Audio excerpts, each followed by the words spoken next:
याकूब के 12 पुत्र थे, पर वह अपने पुत्र यूसुफ को सबसे ज्यादा प्रेम करता था।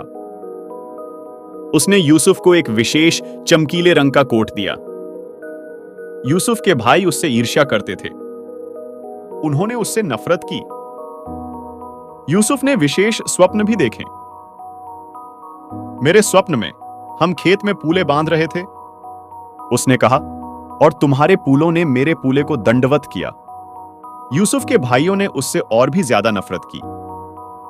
यूसुफ ने एक और स्वप्न देखा। सूर्य, चंद्रमा और 11 तारे मुझे दंडवत कर रहे थे।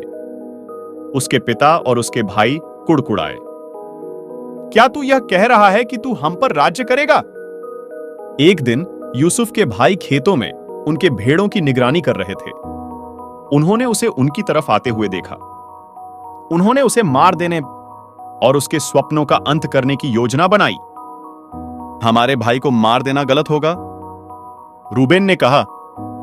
आओ हम उसे खाली गड्ढे में डाल देते हैं। इसलिए उन्होंने यूसुफ का विशेष कोट फाड़ दिया और उसे गड्ढे में फेंक दिया। इश्माइली व्यापारी मिस्र की तरफ उनकी मार्ग से गुजरे। आओ हम यूसुफ को इश्माइलियों को गुलाम करके बेच देते हैं, यहूदा ने सुझाव दिया।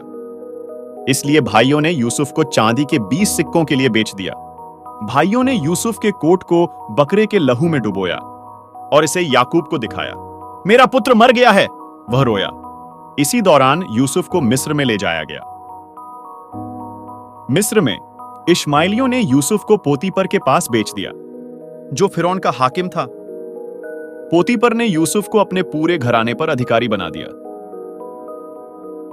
यूसुफ ने पोतीपर की अच्छी सेवा की। पोतीपर की पत्नी ने चाहा कि यूसुफ परमेश्वर के विरुद्ध पाप करें। यूसुफ ने इनकार कर दिया, इसलिए उसने उसके बारे में झूठ बोला। पोतीपर ने अपनी पत्नी पर विश्वास किया और यूसुफ को जेल में डाल दिया गया। जेल में यूसुफ फिरौन के 2 हाकिमों से मिला।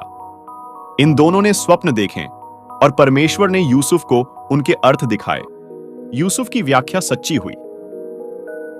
पिलानेहारे को आजादी मिली, पर पकानेहार को फांसी दी गई। 2 साल बाद फिरौन ने व्याकुल कर देने वाले 2 स्वप्न देखे।